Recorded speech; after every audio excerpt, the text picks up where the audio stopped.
Hello, કેમ છે બધાને? મજામાં ને? આ વાત એવી છે કે જ્યારે અમુક બહુ હદ વગરની ખરાબ પરિસ્થિતિ આવે, તમારે એમ થાય કે મેં બધું જ કરું છું છતાં મને રિઝલ્ટ નથી મળતું.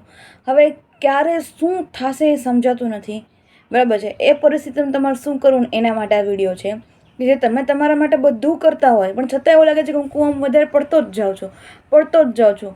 કેવી રીતના બહાર નીકળવું? બધી મહેનત કરી છે, અફર્મેશન, ટાસ્ક, પ્રેયર, એવરીથિંગ જે તમે કહો છો, જે બધા વિડીયોઝમાં કહે છે, જ્યાં જે વ્યક્તિ કે આ કરી લ્યો, આનાથી સારું થશે, આ સારું થશે, બધું જ કરીએ છીએ, છતાં પણ એવી પરિસ્થિતિ આવે છે કે હવે મરવું કે જીવવું સમજાતું નથી. જો આ પરિસ્થિતિ તમારા ઉપર હોય ને, અથવા પણ લાઈફમાં ક્યારે પણ તમને એમ લાગે કે નહીં આવું મારી સાથે થઈ રહ્યું છે, તો આ વિડીયો તમને જોરદાર રિઝલ્ટ આપશે. કેમ કે અમુક વસ્તુ છે ને, આ વસ્તુ કદાચ તમે એ ટાઈમે જો સમજી જશો ને, તો મને નથી લાગતું કે તમે એ ટાઈમમાં હેરાન થાવ. કેમ કે જો સુખ છે તો દુઃખ છે તો સુખ આવવાનું છે, સમય છે એ ફરવાનો જ છે, આપણા કર્મોનું ફળ આપણે ભોગવવાનું જ છે. આપણે જાણતા ઘણું બધું કરીએ છીએ. શું કરીએ છીએ, કેવી રીતના કરીએ છીએ, આગળના મેં કર્મ માટેના વિડીયોઝ બનાવ્યા છે, તમે છે એ વિડીયોઝ છે એ જોઈ શકશો. હવે શું કરવું? હમણાં જ મારી એક દીદી સાથે વાત થઈ કે દીદી કે બહુ બધી ટફનેસ આવી ગઈ છે, મતલબ બહુ બધું ખરાબ થઈ રહ્યું છે, એમ શું કરવું મારે? તો એના માટે આ વસ્તુ છે કે બધાને આ વસ્તુ મને લાગે છે કે આ જરૂરી છે, એટલે કહું છું કે પહેલી વસ્તુ કે તમે જ્યારે કોઈ પણ બસમાં કે ટ્રેનમાં જાઓ છો ત્યારે તમે જે ટિકિટ લઈ લ્યો છો, પછી તમે સૂઈ જાઓ છો, રાઈટ? અથવા તો બેસો છો શાંતિથી, તમે તમારું સ્ટેશન આવવાની રાહ જોવો છો, ત્યારે તમે વચ્ચે ટેન્શન કરો છો કે મારી બસ છે મને મારા સ્ટેશન સુધી પહોંચાડશે કે નહીં, મેં જગ્યાએ જે મારે ટિકિટ લીધી છે મને મળશે કે નહીં? અથવા તો ટ્રેનમાં જાઓ છો તો તમે એના ઉપર એમ વિચારો છો કે યાર આ ડ્રાઈવર છે એ વચ્ચેથી નીકળી જશે તો, અથવા તો એક્સિડન્ટ થઈ જશે તો, અથવા તો પડી જશે તો, અથવા તો હું જે ડેસ્ટિનેશન ઉપર જવા ઈચ્છું છું નહીં મળે તો, એવું ક્યારે વિચારો છો તમે? ક્યારેય વિચારો છો? નહીં. આપણે શું કરીએ છીએ? ટિકિટ લઈ લઈએ છીએ, બસ શાંતિથી બેસીએ છીએ, અથવા તો આરામથી સૂઈ જઈએ છીએ, ત્યાં આપણું જે સ્ટેશન હોય છે આવી જાય છે, રાઈટ? જો તમે એ બસ કે ટ્રેનના ડ્રાઈવરને, જેને તમે જાણતા જ નથી, એના ઉપર વિશ્વાસ મૂકી શકો છો, તમારી જિંદગી એને હવાલે કરીને તમે એમાં ટ્રેનમાં કે બસમાં બેસો છો, તો જે તારણહાર છે આપણો, જે કુદરત છે, જે યુનિવર્સ છે, જે પરમ શક્તિ છે, જેને આપણે જન્મ આપ્યો, આપણે જન્મવાના ક્યાં છીએ, કોની ઘરે છીએ, આપને ખાવા કોળીઓ મળશે કે નહીં, આપને પહેરવા કપડાં મળશે કે નહીં, આપને સ્ટડી કરાવશે કે નહીં, આપને એજ્યુકેશન મળશે કે નહીં, આપને ખબર જ નથી. છતાં જો આપણે અહીંયા સુધી પહોંચાડ્યા છે કે આપણે આટલી સમજણ શક્તિ મળી, ક્યારે મળી? જ્યારે તમે એજમાં પહોંચ્યા ત્યારે તમને એમ લાગે છે કે આ તો મારી જ જવાબદારી છે, આ બધું તો મારે જ કરવું પડશે. પણ મારા મિત્રો, તમે એ કેમ નથી જાણતા કે અત્યાર સુધી પહોંચાડવાવાળો કોણ હતો? એ નાથ હતો, એ ઈશ્વર હતો, એ કુદરત છે, યુનિવર્સ છે, જેને અત્યાર સુધી તમને અહીંયા પહોંચાડ્યા. શું તમે એવું ઈચ્છો છો કે તમે જ બધું કરો છો, તો તમારી માન્યતા એવી છે? તો ભૂલી જજો આ વસ્તુ. તમે જો એ ડ્રાઈવર ઉપર તમે વિશ્વાસ કરી શકતા હોય તો જેને આપણે અહીંયા સુધી પહોંચાડ્યા એના ઉપર કેમ નહીં? શું કામ એવું માનો છો કે બધું મારે જ કરવાનું છે? હું કરીશ તો જ થશે, હું પ્રયાસ કરીશ, હું કમાઈશ તો જ થશે. હા, જરૂરી છે કમાવવું, બરાબર, પણ તમારા સ્વાસ્થ્ય તમારા હાથમાં છે. હું તમને એમ કહું 5 મિનિટ નાક બંધ કરીને બેસી જાઓ, બેસી શકશો? નહીં બેસી શકો. એ બધું કરવાવાળો એ છે. જ્યારે એવી સિચ્યુએશન આવે કે જ્યારે તમને એમ લાગે કે હવે મારા હાથમાં કંઈ નથી, હા, આપણા હાથમાં કર્મ કરવાનું છે. આપણે આપણા પ્રયાસો બધાય કરવા જોઈએ. હું એમ નથી કહેતી કે બેસી જવાનું, ભગવાન ભરોસે બધું છોડી દેવાનું કે ભગવાન તું જે કરે, આપણાથી બનતું આપણે બધું કરી લેવાનું. અને પછી તો એમ લાગે કે હવે બાજી મારા હાથમાંથી છૂટી રહી છે, ત્યારે કુદરતને કહેવાનું, હે કુદરત, હે નાથ, હે દીનાનાથ, હે મારા વાલા, હે મારા પ્રભુ, હે મારા તારણહાર, જે તે મને અહીંયા સુધીની જિંદગી આપી છે. જ્યારે કદાચ હું એ સમજવા સક્ષમ નહોતો કે નહોતી કે હું કેવી લાઈફ જીવીશ, મને માતા પિતા મળશે કે નહીં, મને પૂરો પરિવાર મળશે કે નહીં, મને સારી સમજણ મળશે કે નહીં, કે મને મારી જીવન જરૂરિયાત વસ્તુ મળશે કે નહીં, એ સમયમાં તે મારું ધ્યાન રાખ્યું છે. એ સમયમાં તે મને દરેક ચીજ વસ્તુ જરૂરિયાત કરતાં વધારે સમયમાં આપી છે. તો હું એક મારી ખોટી માન્યતાના લીધે હેરાન થાઉં છું કે બધું મારે જ કરવાનું છે, બધી જવાબદારી મારા જ ઉપર છે. નહીં વાલા, નહીં. એ જવાબદારી હું હવે તમને અર્પણ કરું છું. હે મારા નાથ, હે સુપ્રીમ પાવર, હે યુનિવર્સ, હે કુદરત, આ તમે સંભાળો. હું નથી જાણતો કે મારી સાથે આ શું થાય છે. મેં આમાંથી નીકળવાના બહુ પ્રયાસ કર્યા, પણ લાગે છે હું અંદર વધારે અટવાઉં છું. હવે હું તમારા ઉપર સોંપું છું. તમે મને આમાંથી બહાર નીકળવાનો રસ્તો આપો. મારી ડૂબતી નૈયાને તમે બચાવો નાથ, તમે બચાવો. મારાથી જે બન પડશે, બળ થશે, જે કરાશે હું કરીશ. તમે મને રસ્તો આપો, તમે મારા તારણહાર બનો. આ જીવન તમારું જ આપેલું છે અને મારી બધી વસ્તુ હું સારી જે કરી છે તમારા લીધે જ કરી છે, પણ આ જે અત્યારે હું દુઃખ આવ્યું છે, જે હું ભોગવું છું, એ મારા કર્મનું ફળ છે. હું સમજું છું, હું એક્સેપ્ટ કરું છું, પણ હવે મને માફ કરજો, મારાથી કંઈ ભૂલ થઈ હોય તો મને આગળ વધારવાનો રસ્તો દેખાડ. એને બધું સરેન્ડર કરી દો, એને અર્પણ કરો. તમે એવું ઇમેજ કરો, એવી કલ્પના કરો કે તમારા બધા દુઃખ, દર્દ, ચિંતા, તમારી જે કંઈ પણ પરિસ્થિતિ છે તમે એ પોટલો અથવા તો બધી વસ્તુ તમારા ભગવાનના ચરણોમાં અર્પણ કરો છો. રીતસરનું જુઓ એ એનર્જી છે એ ભગવાનના ચરણોમાં અર્પણ થાય છે. બસ પછી છોડી દો. તમારે ફક્ત ને ફક્ત એ સિચ્યુએશનને જોવાની છે, પરિસ્થિતિ સામું જોવાનું છે, નજર મિલાવવાની છે. કરી શું શકીશ તું? કેટલું હેરાન કરીશ અમને? કાંઈ વાંધો નહીં. તારામાં જેટલી શક્તિ છે ને એના કરતાં મારા ઈશ્વરમાં, મારા યુનિવર્સમાં, મારા કુદરતમાં વધારે શક્તિ છે જે અહીંયા છે. એ મને હેરાન નહીં થવા દે.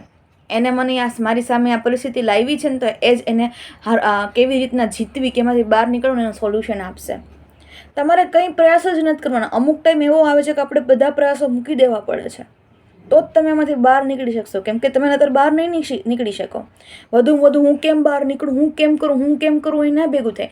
જેમ કે તમે કોઈ પણ કીચડમાં પડી ગયા હોય, એ તમને અંદરથી ખેંચતું હોય, તો તમે જેટલું પ્રયાસ કરો છો ને એટલો જ તમે અંદર વધારે ગરકાવ છો.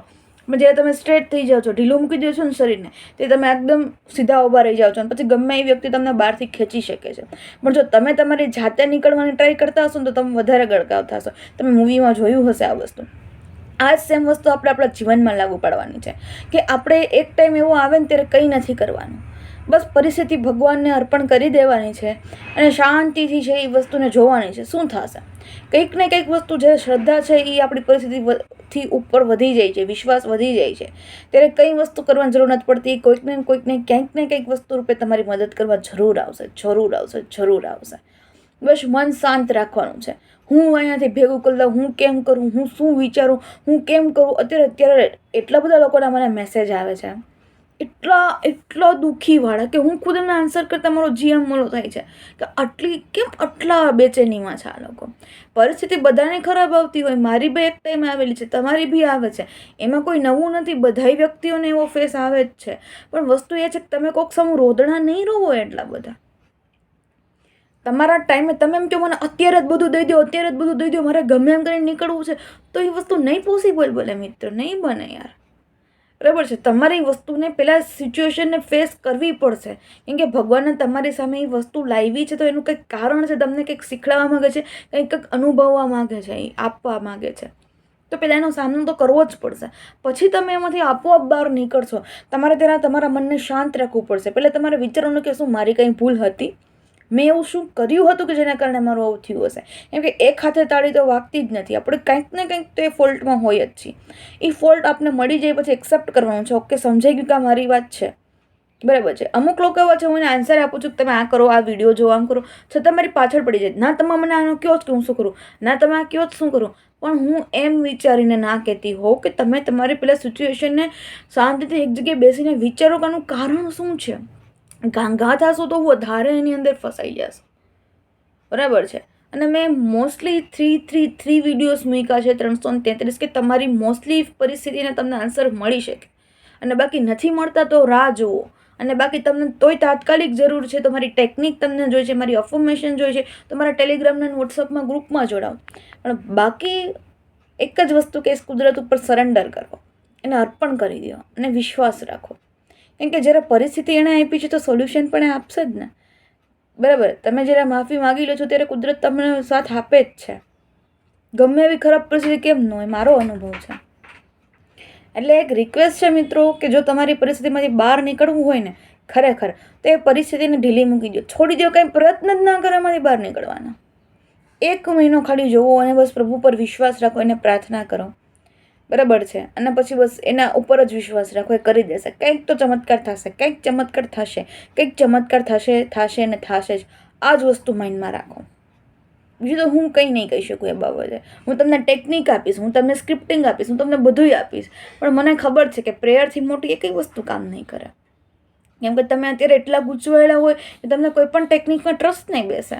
વસ્તુ ત્યારે કામ કરે જ્યારે તમારું મન શાંત હોય, તમે નેગેટિવ ન હોય, તમે અધીરા ન થઈ ગયા હોય, ત્યારે એ વસ્તુ તમારા માટે કામની છે.